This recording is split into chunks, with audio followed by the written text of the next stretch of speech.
Je me suis souvenu hier de la première fois où j'ai commencé un roman. C'était un dimanche après-midi chez mes grands-parents quand j'avais 10 ans à peu près, 11 ans. Comme le dimanche d'avant, on avait été à Bruges avec mes parents. Ce jour-là, on jouait à Venise avec mon frère et ma sœur. Je me souviens de la fenêtre qui donnait sur un mur de briques. Je me souviens de la table de mamie. Enfin, je veux dire, c'est un souvenir précis.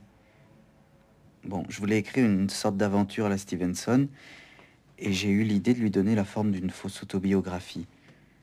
Je sais pas pourquoi, il me semblait que le récit serait mieux, enfin serait plus crédible si ça commençait par ma vie réelle. Je ne sais pas très bien ce qui devait suivre, un truc de pirate avec des mystères, mais bon, pour imaginer ces aventures, je m'étais dit qu'il fallait d'abord que je torde le cou à la vraie vie.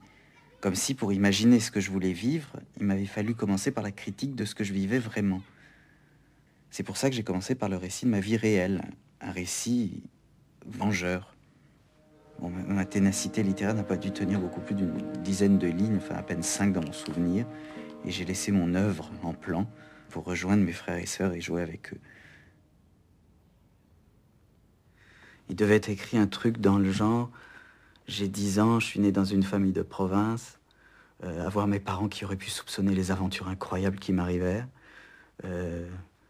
En effet, j'ai passé mes plus jeunes années dans une terreur incompréhensible. Mon père, un honnête bourgeois, enfin non. Un bourgeois timoré tremblait devant son ombre et se félicitait que chaque morne journée ressemble à son lendemain. J'étouffais dans cette maison sinistre et les nuits de grand vent, toute ma famille, chacun dans sa chambre, tremblait et bruissait comme les feuilles d'un grand arbre. Quand moi, c'est de joie que je tremblais. Et je priais pour qu'une catastrophe s'abatte et nous réveille.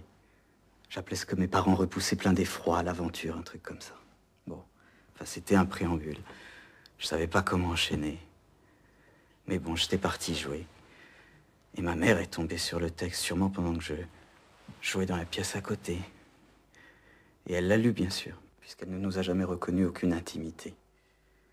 Ensuite, j'ai été convoqué dans la salle à manger, à côté de mon père assis et de ma mère debout, gueulant. Peut-être y avait-il aussi grand-père et mamie assez gênés. Et elle s'est mise à lire le texte à voix haute.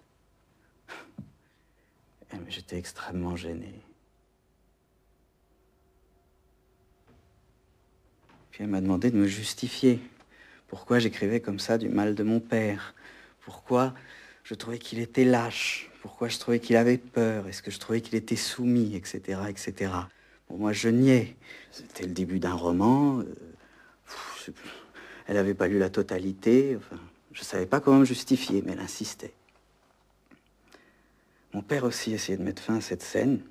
Il me souriait comme s'il voulait me dire: tu vois maintenant pourquoi ma vie n'est pas un roman, à cause de cette femme.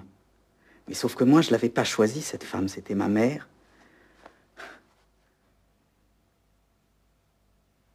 Et ma mère a continué comme ça une demi-heure. Oui, alors comme ça, tu trouves que ton père qui s'occupe de la teinturerie, c'est pas assez héroïque pour toi. Mais aujourd'hui, j'aime bien penser que peut-être ça lui a fait plaisir à mon père d'une certaine façon, un peu amère. J'aime bien imaginer qu'on aurait été complices tous les deux autour de ce bout de papier ridicule. C'était nul. Je me rendais bien compte, en entendant ma mère le lire, que c'était nul. Mais ça aurait pu aider mon père, comme si, malgré moi, j'avais fait à sa place ce qu'il n'osait pas faire, dénoncer l'entreprise de castration systématique que ma mère avait menée contre lui. Ma mère, toujours main dans la main avec le monde comme il va, et mon père tellement seul dans des désirs adolescents, incapable de s'arranger avec la réalité, tellement incapable que je lui en veux. Si mon père souriait,